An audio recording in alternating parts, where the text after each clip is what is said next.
калпак тартууга жүрбөйт. Белек катарында берилбейт. Азыркы заманда биз көп көрүп жүрөбүз, калпактын төбөсүн мына мынтип түшүрүп коюп кийишет. Мынтип төбөсүн чөгөрүп түшүрүп коюп кийишет да. Катардагы адам кие бербейт мындай калпакты. Мунун мааниси өзгөчө. Асманда жарык көрсөң жылдыз деп бил, алыстан калпак көрсөң кыргыз деп бил.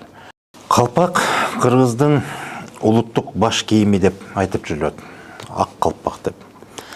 Бирок мен ошо канча жылдан бери ошо Кыргызстан жаатында изилденип, көп маалыматтардан кабар алгандан кийин бир нерсе кошкум келип атат да. Бул жөн гана улуттук эркек кишилердин баш кийими дебестен, ушу калпак бул кыргыз элинин улуттук символу деп койсок болот экен да. Себеби бул жерде мына өзүнүн элеси эмнени чалдырат? Бул ак мөңгүлүү тоо элесин берет. Анан биягы мына бүктөлгөн жери, бүктөмү, кыры, кыргагы деп айтып коебуз. Бул ошол ак мөңгүлүү тоону этектеп жашаган эл.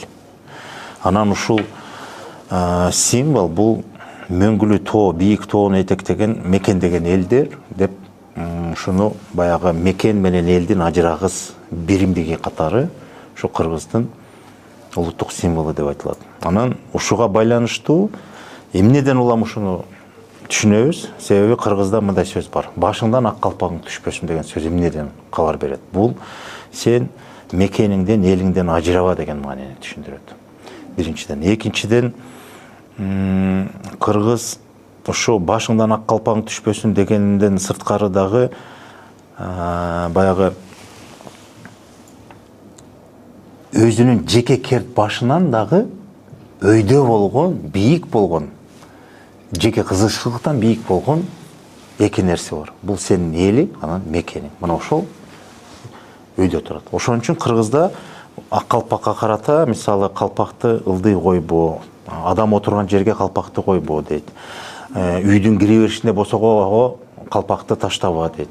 Же ошол жакка илбей дейт. Калпакты сөзсүз түрдө жогору өйдө, үйдүн бөлмөнүн ичинде болгондо дагы мындай төргө жакыныраак жерге орун алдыртат да. Себеби бул ошол улуттук символ катары бул биздин мекенибиздин, элибиздин элесин туюнтат да. Ылдый таштаба чечпе дегени да ошол да. Бул мекениңди, элиңди баягы элестеткен символду ага мындай бир аяр мамиле кылыш керек деген мааниде. Анан кыргызда сөз бар эмеспи, баягы жарык көрсөң жылдыз деп бил, алыстан калпак көрсөң кыргыз деп бил.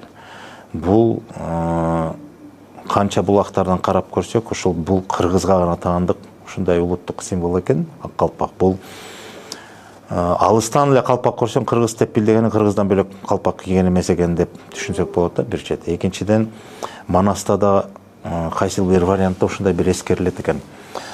Баягы Көкөтөйдүн ашын берген учурда Манас кайтпай туруп, Бокмурун аш берип баштап, анан Кытайдан келген ошол эле коңурбай жолойлор чатак чыгарабыз деп анча-мынча кыргызды көзгө илбей тоготпой өз билемдикке салып тентек кыла баштайт да, мындайча айтканда. Анан түнү менен Манаска кабар жеткирип айттырып, анан алдырчаттагы ошо аштын ээси, журттун ээси ким болсо аштын ээси ошол болуш керек деп анан Манасты алдырткандан кийин анан расмий бөлүгү ачылаарында, башталаарында ошондо Каныкей апабыз 40 чорого калпак кийгизет да. Ошондо айтат: бул калпак жөн гана баш кийим эмес, бул кыргыздын мекени менен элинин элесин чалдырган белги катары. Ошо алыстан көрүп силерди мына аш ээси тейлегендер билсин деп туруп ошентип ак калпак кийгизет деген бир ушундай бир эскерүүлөр бар да Манаста дагы. Ошон үчүн биз калпакты улуттук символ катары ыйык тутушубуз керек деп эсептейм да. Анан эми түрлөрүнө келсек, ак калпактын бир нече түрлөрү бар. Бул жерде менин колумда бул баягы азыркы тил менен айтканда классикалык түрү ак кара. Мен бир нерсени баса белгилеп айткым келип атат. Калпак негизи кыргызда жөн эле калпак эмес, ак калпак деп айтат. Ак калпак кыргыз эли деген аталыш көп айтылат дагы. Анан ушул негизгиси ак болгон себеби бул мөңгүнүн элеси да, мөңгүлүү тоо. Демек, бул жерде бийик тоону мекендеген эл жөнүндө сөз болуп атат. Кыргыздар тарыхта карап көрсөк, кыргыздын басып өткөн жолунда миңдеген жылдарды карткан тарыхында жалаң гана ошо мөңгү баскан, ак кар баскан бийик чокулуу тоолорду этектеп, ошондой тоолуу жерди мекендеген эл экенбиз да. Көчмөндөрдүн түрлөрү да болот да, мисалы талаа көчмөндөрү болот. Аларда тоо жок, аларда башка. Бул жерде ак калпак деген эбестин негизги мазмуну дагы ошол ак мөңгүлүү тоолорду да элестетет. Эми түрлөрүнө келгенде бизде могу ак чокусу бул тоонун элеси болсо, этеги элдин элеси деп атпайбызбы? Мааниси камтылат деп. Эми ошондо жаш куракка жараша биринчиден, экинчиден дагы белгилүү бир адамдын ээлеген ордуна жараша ошо калпактын кыргагы могул жердеги өң түсүнүн өзгөрүлүшү. Бул мындай орундуу да. Анан эгерде баштасак, мисалы балакатка чыккандан баштап, ушул баягы эс тарткандан баштап деп коелучу. Эркек балдарга жашыл кыргагы, кыры жашыл түстүү болгон калпакты кийишет.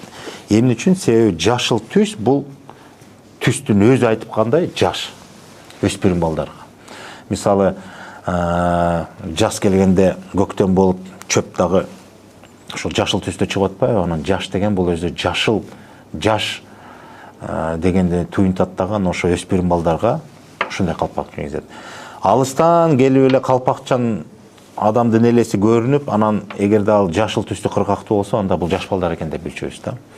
Андан кийин бала баягы бозулан курагынан баштап, бала бойго жеткен мезгилден баштап, үйлөнгөнгө чейин ушул калпак, ак калпак дагы, бирок ошо кыры кызыл болот.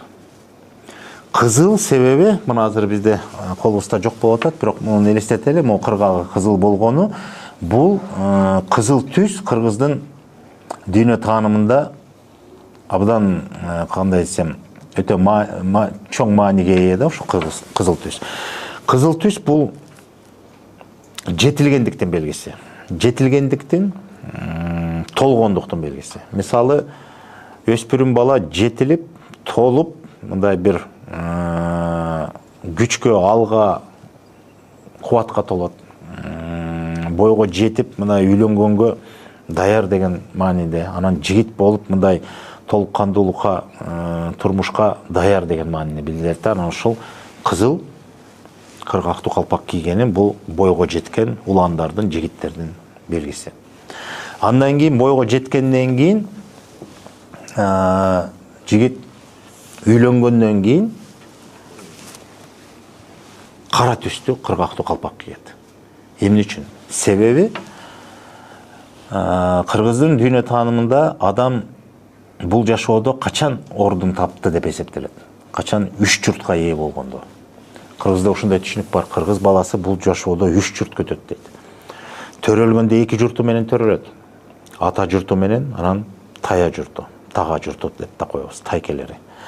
Анан үчүнчү журт ошол бойго жетип, убакыт мезгили бышканда, нике кайып болгондон кийин анан кайын журттуу болот. Мына ошо үч журтка ээ болгондон кийин, демек үйлөнүп, үйлүү жайлуу болуп, катарга иретке кошулгандан кийин өз алдынча түтүн ээси, үй бүлө ээси болуп калгандан кийин, бул жашоодо ордун таптыр деген маанини туюнтат дагы. Мына ошондо ал кызыл кыргактуу калпакты чечет дагы, андан кийин ал кара кыргактуу калпак кийет. Эмне үчүн? Себеби ак кара. Ак кара бул жалпы, менимче бул жалпы адамзаттык философияда бир чоң мааниге ээ. Ак кара деген бул жашоонун маңызы. Жашоодо бул эми 2-3 деп айтпайынчы, жаман жакшы эмес, негизиле өйдө төмөн, ысык, суук, күн, түн, ак кара деген түшүнүк бул ошол жанагы эки каршылыктын биримдиги. Жашоонун маңызы ошондой. Жаман жакшы тең жүрөт деп коебуз. Өйдө төмөн болот, ысык, суук болот дегендей. Анан ошо калпактын ак кара түстөгү калпакты кийиши, демек мөңгүсү ак, бирок бияга кара болгону, бул ошол баягы үйлөнгөндөн кийин жашоонун маңызына жетип, жашоодо өзүнүн ордун ээлеп, эл журттун катарында түтүн башы болуп, анан ошо кара дегенибиз, мисалы жана кара кыргыз дегенибиз, кара деген сөз өзү чоң, улуу деген, бүтүн деген нерсени туюнтат да. Ошон үчүн мына элдин катарына кошулду, кирди, бүлөлүү, бүлө башы, үй бүлө башы деген мааниде. анан ошондой ак калпак кыры кара түстүү болот деп кийет. Негизинен ушундай 3 түс бул адамдын курагына жана абалына жараша ушундай айтылат. Бала кезде жашыл, жетилгенде кызыл, үйлөнгөндөн кийин кара. Андан сырткары дагы 2 түстүү дагы баса белгиленип келет бизде. Мисалы, көк түстүү калпак деп коелу. Көк түстүү дегенибиз калпак ак калпак. Бирок кыргагы көк. Көк дегенибиз бул жерде эмне болуп атат? Мына могу көк түс эми кочкул болобу, бир аз ачыгыраак болобу, негизи көк түс бул катардагы адам кие бербейт мындай калпакты. Мунун мааниси өзгөчө. Кыргыз көк түстүү эмне менен элестет? Же болбосо көк түстү көргөндө эмнени элестет? Көк бул мына башыбызды өйдө көтөрсөк көктү көрөбүз да, асман. Асман бул чексиз. Көк түс бул чексиздиктин белгиси. Чексиздиктин бир чети бийиктиктин белгиси. Асман баарында жогоруда. Анан көк түстү катардагы адамдар эмес, ошол катардагы адамдардан баягы бөлүнүп, өзүнүн бир кылган кызматы менен, же болбосо элине келтирген пайдасы менен өзгөчө бөлүнүп көрүнгөн адамдар атайын ушундай өздөрү кийбейт, ага тартуу кылып туруп ушундай көк түстүү кыргагы бар калпакты кийгизет. Мисалы, Манаста көк түскө жараша мындай сөздөр айтылат да. Көк сүйүлөсүн бөрк кийген, көк рапыс тон кийген, көк ала сындуу ат минген деп Бакай атаны сүрөттөйт. Ошондо Бакай атанын сүрөттөлүшү көк түс менен элестелет да. Көк түс бул ошол акылмандыктын түсү деп берилет. Бир чети көк түс ошол жанагы эрдик кылган баатырлардагы ушундай көк түстү кыргактуу калпак кийишкен. Себеби акылман, даанышман бул баягы акылы, билими менен элге пайда келтирген адамдар, даанышмандар, акылдамандар ошондой көк түстүү кыргактуу калпак кийсе, экинчиден бул элине кызмат өтөп ушундай эрдик кылган баатырлар, кол башчылар, кыскасы ошо эрдиги өтүп, ошонун аркасы менен элин аман сактап калган, же болбосо ошондой бир эл адам жасай албаган ишти жасаган, ошондой эрдик көрсөткөндөр дагы ошондой көк түстүү. Демек, кыргызда мындай сөз бар, төбөсү көрүнгөн деп коет го. Төбөсү көрүнгөн адам экен. Төбөсү көрүнгөн деген сөз эл катарынан суурулуп, өзгөчө бийик, орду бийик, кадыр баркы, анын кылган кызматы, эмгеги ушунчалык бийик болгондуктан аны эл тааныйт, төбөсү көрүндү дейт. Бул түз мааниде бийик бойлуу эмес, бул ошо төбөсү көрүндү деген сөз. Ошо төбөсү көрүнгөн деген сөздүн белгиси калпактын түсү, могу кырынын түсү көк болгону ошол көк асмандын элеси, бийиктиктин, чексиздиктин белгиси. Мына көк түстүү калпакты ошондой төбөсү көрүнгөн, элине, жерине кызмат өткөн ушундай кадырлуу адамдарга тартуу берек кылып кийгизишчү. Мына көк түстүү ошол. Анан дагы бир чылкый ак калпак болот. Мисалы, азыр бизде жаныбызда жок. Мына бүт төбөсү да, кыры да, бүктөмү да баары ак түстө болот. Мына ошол чылкый ак калпакты буну дагы катардагы адамдар кийбейт. Муну адам өзү билип билбейт, муну тартуу катарында кимге берет? Негизи чылкый ак калпак бул бийлиги бар адамдын калпагы да. Себеби элге кызмат өтөйм деп келген адам ошол бийликке келгенде, мындай азыркы түшүнүкпен айтайынчы, бийликке келгенде, мисалы, бийлик десе сөзсүз түрдө падыша эмес. Албетте падыша биринчи иретте, бирок мисалы бизде канат бий деген түшүнүк бар, уруу бий деген түшүнүк бар, баш бий деген түшүнүк бар, уруктун деңгээлинде чейин бийлер болгон.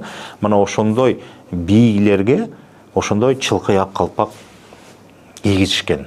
Ошол бийликти колуна алып аткан учурда. Себеби Кыргызда мындай деп түшүндүрөт да, элге бийлик жүргүзгөн адам негизги талап боюнча бийликтин символу да, бийликтин талабы дагы адилет, калыс кызмат өтөш керек, адилет болуш керек.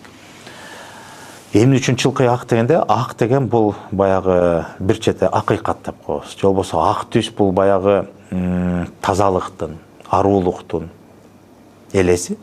символ. Анан ошон үчүн чылкы ак калпак демек адилеттүү кызмат өтөсүн, акыйкат болсун, акыйкат үчүн күрөшсүн деген мааниде ошо элге кызмат өтөөчү же болбосо элдин башына келген адам бийликтин ээси чылкы ак калпак кийет. Мына ушул 5 түс негизги ошо ак калпакта өзүнүн орду менен колдонулат.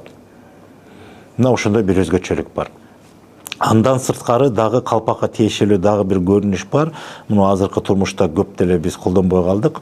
Бакай калпак деген түшүнүк бар. Бакай калпак дегенибиз бул төбөсү өтө бийик болгон, кадимки эле калпак болгону төбөсү бийик болгон калпакты бакай калпак дейбиз. Бул өзүнүн аталышында дагы бакай калпак дегенибизди мындай түшүнсөк болот. Демек, бакайдай болгон адамдар ошондой, мисалы Манастын жанында бакай деген бул даанышманы да, кеңешчиси да, акылманы дагы, демек баардык жагынан акылы төп келген ушундай бир баардык чечимдер ал кишисиз кабыл алынбаган деңгээлдеги ушундай бир дараметтүү даанышман аксакалдар ушундай төбөсү бийик калпак кийет. Себеби ошол төбөсү бийик болгон калпак ошол жанагы эле сөздөн алам да, төбөсү көрүнгөн адам деген сөз. Же болбосо канчалык төбөсү бийик болсо, ошончолук баягы өтө бийик тоонун чокусун элестетип атпайбы?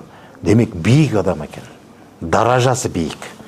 Катардагы калпакчан адамдардын арасынан бакай калпак кийип турса, демек бул катардагы адамдардан даражасы өтө бийик адам турбайбы деп, бул ошондой өтө бир жалпы элдин кадырына жеткен адамдарга ошондой калпак кийишкен. Муну дагы тартуу иретинде. Мына калпактын түрлөрүнө келгенде ушуну айтсак болот да, түсүнө жараша.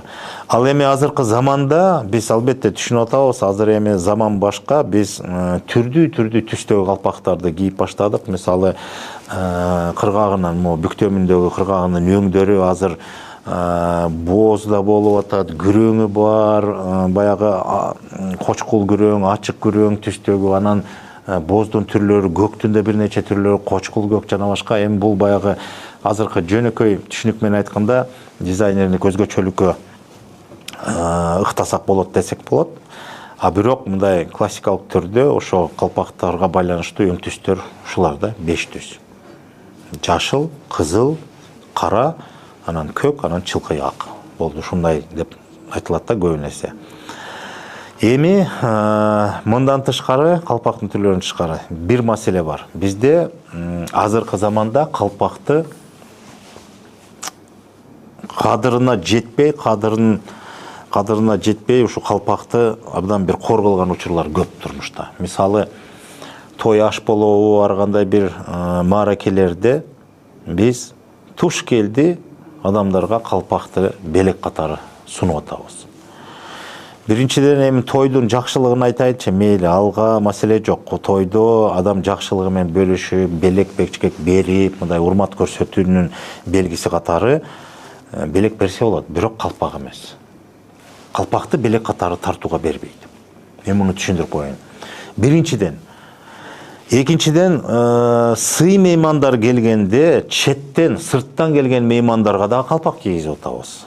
Мисалы, башка улут, башка мамлекеттин өкүлдөрү жердин аркы бетинен келсе деле калпак кийип атабыз. Мен ушуну абдан туура эмес деп көрөм да, анан ушуну баса белгилеп кетким келет. Калпак өзү улуттук символ деп атпайбызбы? Бул биздин мекенибиз ак мөңгүлүү тоолор. Анан ошол мекенди миңдеген жылдар бою этектеп мекендеп жашап келген, ошо тоолордо жашап келген кыргыз элинин символу болуп атат. Өң түстүүлөр да ошолор болуп атпайбы? Түстөр бул адамдын даражасына, ээлеген ордуна жараша болуп атпайбы? Демек бул кыры бул ошол тоолу ак мөңгүлүү тоону этектеп мекендеген эл деген сөз. Ушул эл менен мекендин биримдиги баарынан бийик, ажырагыс бүтүндүгү баарынан бийик, ыйык болуп атса, анан биз ошону меймандарга белек кылып тартып алганыбыз кандай болот? Мен муну ушинтип эле айтып жүрөм ачык эле. Эгер биз сырттан келген меймандарга, чет элден келген меймандарга калпагыбызды, ак калпагыбызды белек катары сунганыбыз, бул мекенибизди, элибизди белекке тартуу деген сөзгө барабар. Мен ушинтип айтар элем да. Ошон үчүн калпак тартууга жүрбөйт, белек катарында берилбейт. Эгерде кыргыздар өз ара ичинен дагы ошондой тойлордо кудаларына калпак кийгизсе, мен деле муну туура көрбөйм да. Себеби өзү калпак бул өтө ыйык нерсе болгондон кийин аны бири-бирине белекке берилбейт. Ушунчалык эле белек берип сыйлагың келсе, мен көп эле жерден айтып жүрөм, анда баш кийим катары кымбатын бер. Суусар тебетей кийгиз. Ал бул калпактан 10 эсе кымбат, 100 эсе кымбат. Мына ушунчалык эле сыйлан келип атабы, анда суусар тебетей кийгиз. Ошол кудагы болобу, сыйлуу коногуң болобу, ошол четтен келген мейманың болобу, мейли анда ошо суусар тебетейди кийгиз. Мына өтө кымбат, өтө кадырлап сыйлап атасыңбы, кымбатын бер анда. Бирок калпак эмес. Калпак бул мунун баасы ал жасалган кийиздин баасынан эмес, анын элесинен маанилүү да. Мисалы, бул мекен менен элдин биримдиги болуп атпайбы? Ошон үчүн калпакты тартуу белекке бербейт. Бир гана белгилеп кетчү нерсе, жана мен айттым, ак калпакты тартууга берет. Чылкы акты. Качан? Эки учурда. Биринчиден бул жана ак түстүү калпак, бул бийликке деп атпайбызбы? Мына ошо бийликке келген адамга атайын тартуу кылып ыйгарат ага. Себеби мына сен эми бийликке келдиң, элди бийлейсиң, колуңа камчыны кармадың, эки тизгин бир чылбыр колуңда, демек сенин элге өтөй турган кызматың, бийлигиң ак болсун, таза болсун, акыйкат болсун деп туруп ошондо тартуу катары берет. Мына бир учур. Экинчи маселе, бийликтен сырткары дагы качан тартуу болот? Негизле. Ал баягы өңү түсүнө байланышкан эмес. Экинчи маселе, эгерде биз кимдир бирөөнү элдин өкүлү катары, элчи катары бир жака сапарга узатсак, ошондо ак калпак тартуу болот. Ошондо дагы башыңдан калпагың түшпөсүн, ак калпагың түшпөсүн деп туруп, башына кийгизип туруп, тартуу кылып туруп, анан сапарга узатабыз. Ал ошол калпактын тартуу болушу эмнени туюнтат? Жоопкерчилик маселеси. Башыңдан калпагың түшпөсүн деген, сен четке чыгып атасың, элдин өкүлү катары кетип атасың. Ошондо сенин кызыкчылыгың эмес, башыңдан өйдө турган мекен менен элиңдин кызыкчылыгын гана көздөп, ошо элдин өкүлү катары милдетиңди, вазыйпаңды туура аткарып кел деген мааниде ошентип тартуу кылат. Демек, элдин өкүлүнө, элчиге тартуу кылат, же жанагындай бийликке келген учурда. Болду. Же болбосо сөзсүз түрдө сыртка сапарга эмес, эгерде сырттан мейман тосуп, сен элдин өкүлү катары, үй ээси, конок ээси, же иш-чарада сен башкаруучу болсоң, мына ошондо да калпак тартуу болот. Себеби элдин өкүлү катары. Ошол учурда сен элдин өкүлү катары тейлеп атасың да, демек бийлеп атасың, башчысың дегендей. Мына ошондо да тартуу берилет, калпак. Бул анын ырымы, сен ошол элиңдин, мекениңдин кызыкчылыгын биринчи эмес, баарынан өйдө тут деген сөз. Башыңдан түшпөсүн. Жеке керт башың бул маанилүү нерсе, бирок андан өйдө мекениң менен элиңдин бүтүндүгү. Мына ошол мааниде ушундай гана учурларда, демек элдин өкүлү катары же элге кызмат өтөгөнү келген бийлик ээсине тартуу болот калпак. Калган учурда тартууга жок. Калпакты ар ким өзү, эми мурунку жашоодо ар бир үйдө уз апаларыбыз калпак жасап кийгизчү балдарына же эрлерине дегендей, күйөөлөрүнө. Ал эми азыркы заманда андай болбосо, жөн эле сатып алабыз. Эми жасап сатыкка чыгарыла берет, маселе жок. Сатып алса болот. Бирок белек катары тартуу болбойт. Бул ушундай бир нерсе бар да. Анан дагы бир айта кетчү нерсе, эми мына азыркы заманда биз көп көрүп жүрөбүз, калпактын төбөсүн мына мынтип түшүрүп коюп кийишет. Мынтип төбөсүн чөгөрүп, түшүрүп коюп кийишет да. Анан ушуну көпчүлүк билбегендиктен ушинтип түшүрүп. Мен көп ушундай калпактын төбөсүн түшүрүп кийип жүргөндөрдөн кызыгып сурайм да, калпактын төбөсүн эмнеге түшүрүп койдуңуз десем, көбүнесе улуу кишилер да, ыңгайлуу болуш үчүн дейт. Бир эки нерсени угам да, жүйө катары. Биринчиден ыңгайлуу, алып кийип чечкенге төбөсүн мынтип кармайбыз деп. Баягы илгерки батыштын маданияты менен бизге мода болуп келген шляпанын элесин туюнтуп, мынтип алып кийгенге оңой, ыңгайлуу деп туруп төбөсүн түшүрүп коет. Бул биринчиси. Экинчи жүйөсү, эмне үчүн төбөсүн түшүрөсүң дегенде, бул эми баягы бою бийик да, төбөсү бийик, анан нары бери кирип чыкканда, эшиктин бозокосунан же мындай коомдук унаага отурганда, автобустарга отурганда, ошондо төбөсү булгам калбасын деп төбөсүн түшүрүп коебуз деп ушундай бир жүйө келтиришет. Мен таң калам да, бул эми азыркы замандын эле шартында ошондой болуп калды да, бирок мен айтар элем, калпактын төбөсүн түшүрүп кийген кээ бир учурларда анын өзүнчө бир шарты бар. Ошону Бүгін біз білбей қалдық. Егерде түшініп білсек, анда жөні жоқ төбесін түшірбейбіз. Мен ошоны түшүндүрөйүн. Калпактын төбөсүн түшүрүп кийүү, мындай кылып туруп түшүрүп кийүү. Бул кыргыздын наркында адебинде эмнени туйдат? Бул аза күткөндүн белгиси. Кыргызда жакынын жоготкон адам эмне деп айтат кабар бергенде? Асказоом кулады, тоом кулады деп айтат. Ошол сөздү угуп жүрөбүзбү? Жакын жоготкондо, мисалы, бул дүйнөдөн өтүп кеткенде, мына асказоом кулады, тоом кулады деп айткан сөз, анан ошол аза күткөндүн белгиси ошо калпактан билдирчү экен. Себеби калпактын чокусу тоонун чокусу деп атпайбызбы? Анан бул төбөсүн түшүрүп койгону, демек ошо тоонун чокусу кулады, жок. Чокусу жок деген. Демек төбөсүн түшүрүп койгон учур, эгерде төбөсүн түшүрүп адам калпак кийип жүрсө, аны айттырбай, билбей, чочун адам болсо да, алыстан көрүп туруп, бул аза күткөн учуру турбайбы деп ошондон билген экен. Демек ошого карата туура мамиле кылган. Тамаша сөз айткан эмес, барып көңүл айткан. Же болбосо ал акыбалын түшүнүп, анча-мынча нерсеге мамилеси башкача болуп калса, жүрүм турумда байкап туруп, эми бул аза күтүп аткан турбайбы деп аны түшүнүү менен мамиле кылган. Бул ошол бир эле көрүнүш. Бүгүн биз аны билбей калдык да, жөн эле түшүрүп атабыз. Ыңгайлуу болуш үчүн, же болбосо төбөсү булганбасын деп, кирип бериштен жанагы босого таякка тийип калбасын деген мааниде ошентип түшүрүп кийген туура эмес. Бунун бир гана учуру ошол аза күткөндүн белгиси. Көрдүңөрбү, бул чындап эле биздин өзүбүздүн улуттук символубуз, тоонун элесин, чокунун элесин түшүрүлгөнүн ушундан билебиз дагы, төбөсүн түшүрүп койгону бул жанагы жакынынан айрылган адам тоом кулады деген ошол аза тарткан учурунда калпактын чокусун түшүрүп коюп кийгени бул аза күткөн белгиси. Биз анын көбүн бүгүн билбей калдык. Мына калпак жөнүндө айта турганым ушул.